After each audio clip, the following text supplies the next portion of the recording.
بات کا آغاز کروں گا نبی کریم صلی اللہ علیہ وسلم کی ایک حدیث سے جو کہ صحیح بخاری میں پائی جاتی ہے، جو کہ بڑی خوفناک حدیث ہے۔ خوفناک اس لیے کہہ رہا ہوں کیونکہ اس حدیث میں آخرت کے، قیامت کے کچھ مناظر کا ذکر ہوا ہے۔ نبی کریم صلی اللہ علیہ وسلم ایک جگہ سے گزرتے ہوئے آپ نے دیکھا کہ نبی کریم صلی اللہ علیہ وسلم کو خواب میں دو فرشتے جو ہیں وہ مختلف جگہوں سے گزارتے چلے گئے اور آپ ان سے پوچھتے گئے کہ یہ کیا ہو رہا ہے، اور پھر انہوں نے ہر بار یہی کہا کہ آگے چلیں پھر آپ کو بتاتے ہیں۔ سب سے پہلے آپ نے دیکھا کہ دو شخص ہیں، ایک شخص زمین پر لیٹا ہوا ہے اور دوسرا شخص اس کے سر پہ کھڑا ہوا ہے، اس کے ہاتھ میں ایک بھاری بھرکم سا پتھر ہے اور وہ پتھر لے کے اس کے سر کے اوپر دے مارتا ہے اور اس کا سر کچل دیا جاتا ہے۔ پھر وہ پتھر دوبارہ اٹھاتا ہے اور اس ٹائم تک اس کا سر دوبارہ ٹھیک ہو چکا ہے، پھر سے وہ اس کے سر پہ پتھر دے مارتا ہے اور پھر اس کا سر کچل دیتا ہے۔ آگے جا کے دیکھا تو دو اور شخص نظر آئے، ایک شخص زمین پر لیٹا ہوا ہے اور دوسرا اس کے سر پہ کھڑا ہے،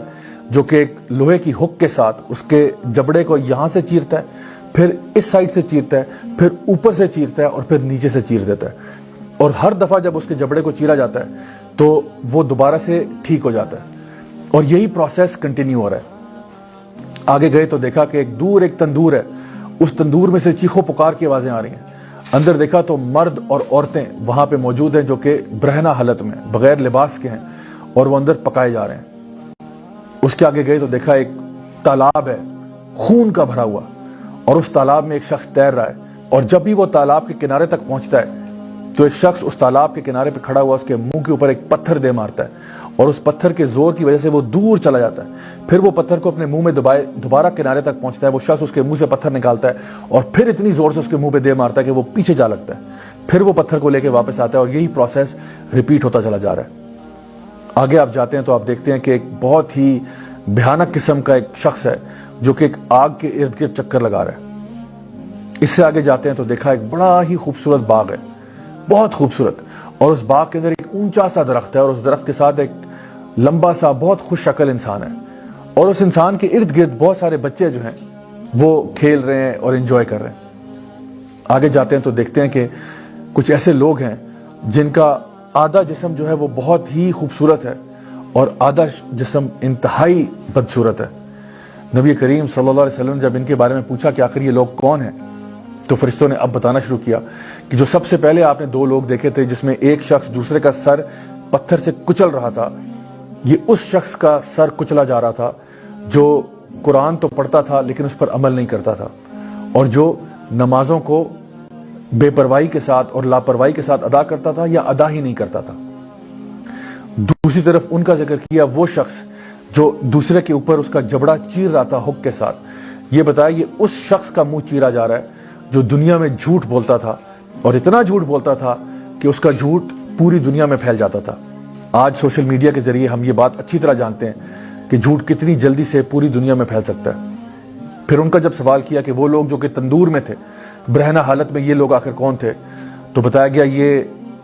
دنیا کے وہ لوگ ہیں جو زنا کیا کرتے تھے، مرد ہوں یا عورتیں ہوں۔ پھر اس شخص کے بارے میں پوچھا جو کہ خون کے تالاب میں تیر رہا تھا اور اس کے منہ کے اوپر بار بار پتھر مارے جا رہے تھے، تو بتایا گیا یہ امت کا وہ شخص ہے جو سود کا کاروبار کرتا تھا، یعنی کہ ربا میں یا انٹرسٹ میں ڈیل کرتا تھا۔ پھر ان کا پوچھا گیا وہ شخص جو کہ ایک بھیانک قسم کا انسان ہے جو کہ آگ کے ارد گرد چکر لگا رہا ہے، تو بتایا گیا کہ یہ جو ہے اصل میں جہنم کا داروغہ ہے، مالک، دا گیٹ کیپر آف ہیل۔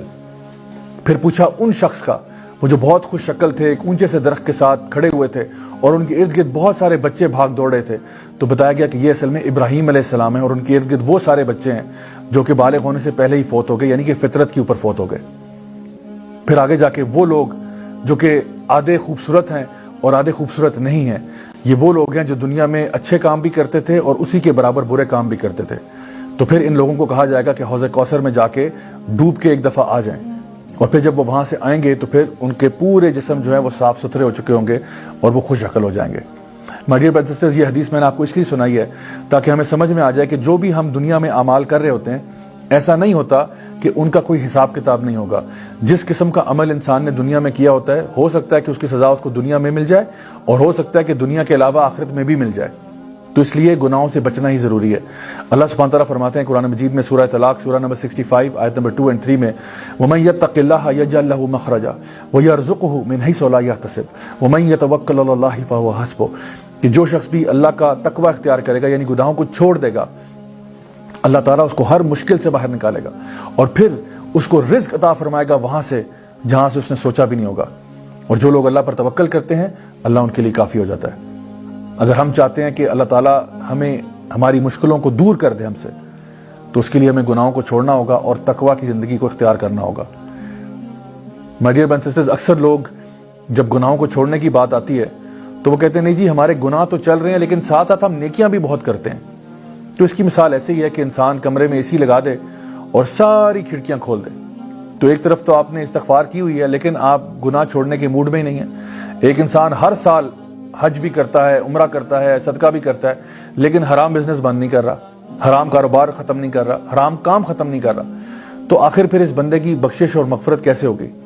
اصل کام یہ ہے کہ سب سے پہلے گناہوں کو چھوڑیں, اس کے بعد جتنے نیک اعمال کرنا چاہتے ہیں آپ ضرور کریں, لیکن گناہوں کو چھوڑنا بہت ضروری ہے. یہ جو پروسیس میں نے آپ کو بتایا کہ جو ڈیفیکلٹیز ہماری لائف میں آتی ہیں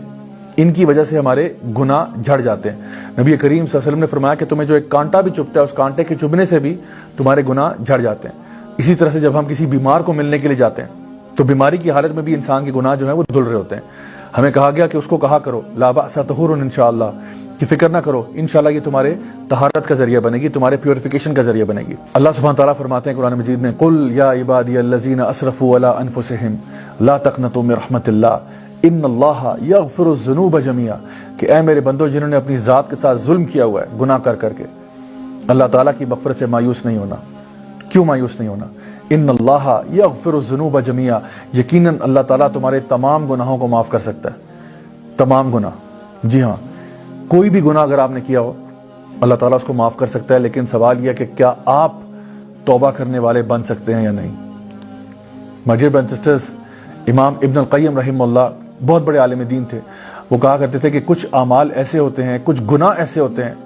جو انسان کو جنتی بنا دیتے ہیں. ویسے تو بظاہری طور پہ بڑی حیرت کی بات لگتی ہے کہ گناہ انسان کو جنتی کیسے بنا دیتا ہے. تو انہوں نے اس کو سمجھایا کہ ایسا ہوتا ہے کہ کبھی کبھار انسان گناہ کرتا ہے اور اس کے بعد ایسی توبہ کرتا ہے